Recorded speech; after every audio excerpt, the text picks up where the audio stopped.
siste bord som skal på. Esingastø, framesingastø. Så nå er de festet til stand. Det gjelder for så vidt flere av bordene. De blir spikret i stand før de blir bøyd endelig opp.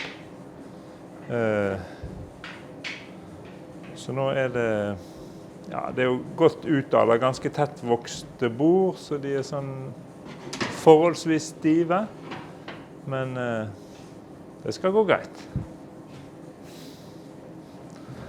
Skal vi se. Og da må skåren på plass selvsagt, i rett posisjon, samme som på andre siden, sånn at vi får rette vinkel på begge sider. Og så bøyer vi på en måte bordet rundt skåren.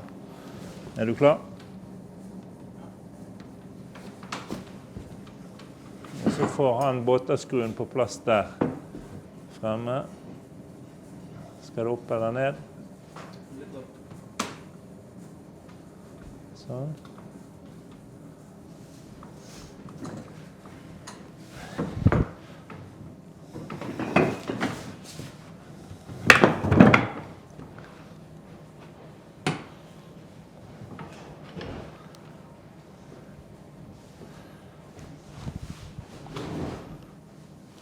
Så har vi litt overlapping på sidtråden her.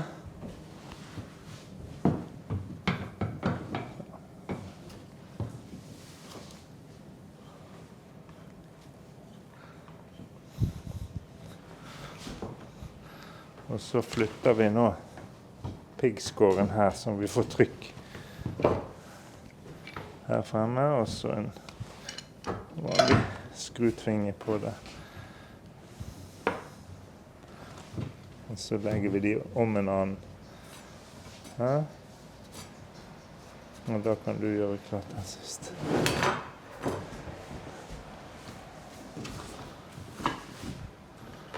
Og nå kjenner jeg med hånden under her at de er jevnt på høyde frem og bak bordet.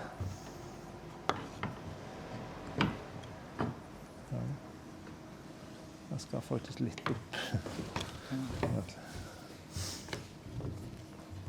Ja, nå kommer jeg litt for høyt igjen. Litt til ned. Der. Så. Da var han oppbordet. Ja, det er en milepæl i byggeriet å få på esingastø. Og det er litt ekstra med det bordganger, fordi at vi har kan på stavnen fremme og bak. Og det er en detalj som gjør at vi må... Ja, det er lett for at bordet vil sige bakover når vi spikrer, så en mann trykker frem, og den andre slår i spikker. Det er i hvert fall nyttig å være to. Gjør det litt enklere. Ja.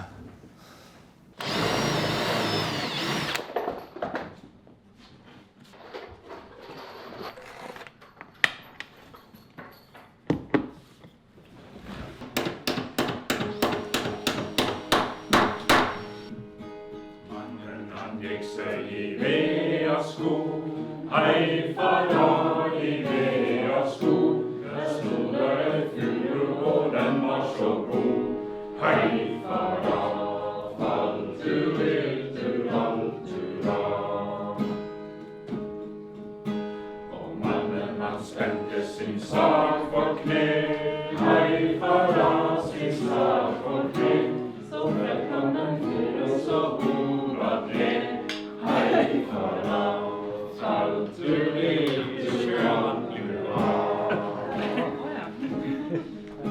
og mannen han tok tatt i øksa si, hei fara i øksa si, så hugger han halsen til den ble fin. Hei fara, alturra. Og nå var det tid for det breiaste bord. Hei fara, det breiaste bord, navnet er Børa og den er stor. Hei fara, alturra. Og nå er esingastø på plass. Hei fara, støt på plass. Båten bora, og det så stas. Hei fara, all to will to Skånland.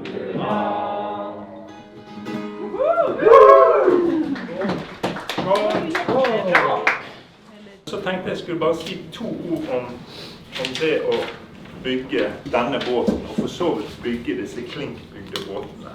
For det at, vel, vi jo trebåtbyggere, mange av oss, og steller med dette her, men det nok noe helt eget det å bygge en klinkbygget båt. Og det noe eget i vårt tradisjonsområde også. Og det kanskje meg og Jonathan, vi blir jo vant til dette, og det blir vår daglige dumt, og tenker kanskje ikke så mye på det. Men inni denne båten så det veldig mange grunnprosesser som da en mengde med båtbyggere har praktisert rundt i fjorden. Og jeg tenkte å si 2 ord om et par av de prosessene da, men jeg kan nevne at det mange. Du har dette med skåring, hvordan vi setter skårene i båten. Vi har noe som heter aksing, som fellingen fremme i stedet her. Vi har dette med skyting, hvordan vi skyter omkring omfaret, eller skoter omkring, som de sa i gammel tid. Vi har felling av kanet her fremme.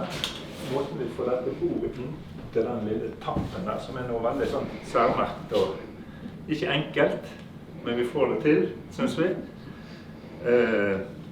Vi har selvsagt halshoggingen, vi har brunfellingen, vi har sauming, vi har nagling, vi har felling av innved, vi har skaring, vi har silegging, vi har felling av kjeiper, vi har årelapping. Så vi har, gjennom båten så det på en måte kanskje en 20 sånne metoder som vi da driver og øver oss på, som veldig signifikant for klinkbåtbygging, men også med sine særtrekk her i fjorden. Og det ønsker vi å bli god på, og synes det morsomt. Så jeg liksom tenkte på det godt. Dette faget mitt, dette har jeg stelt meg i 30 år nå, og det på en måte fortsatt kjekt å prøve å beherske det. Men det krever øving og trening, og du må være skjerpet når du holder på med det. Og du ikke det, så får du ikke til. Og sånn det liksom. Det litt sånn arbeidshverdagen vår. Så tilbake til 2 av disse greiene, og da vil jeg nevne skåring, som et av fenomenene da. Og det hvordan vi skårer disse bordene. Og det klart, de veldig avgjørende for hvordan du skaper båten underveis. Altså det på en måte, når vi prøver på bordet, så bøyer vi rundt disse skårene. Og så kan vi justere dem. Vi kan dra dem, vi kan presse dem enda lenger ut. Og da legger vi Hannaset en båterskru på sånn, og da får jeg et moment der, og så kan jeg presse enda mer ut, så han presses ut her. Eller slipper man inn. Og da skjer det selvsagt ting med fasongen på det omfaret som jeg arbeider med. Og så det et helt mønster for hvordan vi setter disse skårene på de forskjellige bordene. Og etter hvert som vi borer opp, så begynner skårene lengre ned å falle. For det at momentet på de øverste bordene blir så stort at det også bordet følger litt med.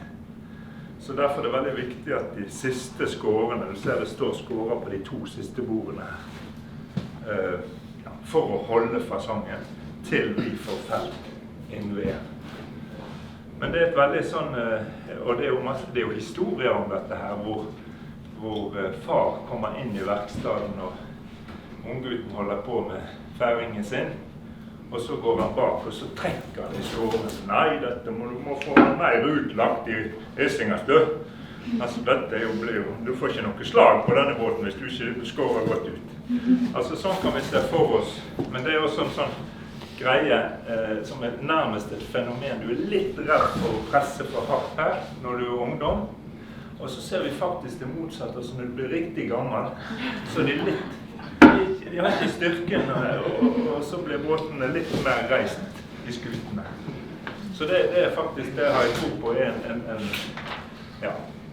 Vel, det var et fenomen, og så et annet lite, og det er den her aksingen. Og den er jo kanskje ikke så god å se, for den ligger inne her mellom disse bordene. Men det er også en veldig sånn signifikant måte. Hvordan lager du denne aksingen? Så det ser litt skremmende ut når vi tar til med øksen vår og hogger oss frem på et bord som i utgangspunktet 12-13 millimeter der, og skal få denne falsen, som da, ja, der hvor, dere går jo helt i null her. Og så er det halv bordtjukkelse nede i aksingen. Men dette har jeg studert på, og følte veldig nøye med på Arne Tveit når han holdt på med det. Og han begynte, vel, vi begynner med kniven og lager oss et lite spor, sånn at vi ikke skal dra ut flis, og så hogger vi frem med vridning på øksen, og så bruker vi grevet på øksen og skyver frem den siste flisen der, så vi får ut en grovfals, og så pusser vi litt over med et stemjern til slutt. Men det her er det liksom en metode og verktøybruk som er, ja, interessant, synes jeg, og som faktisk også skiller seg litt oppover kysten. Jeg var jo lærer på Sunnmøre i sin tid, og der brukte de mye mer kniven til det. Og ja.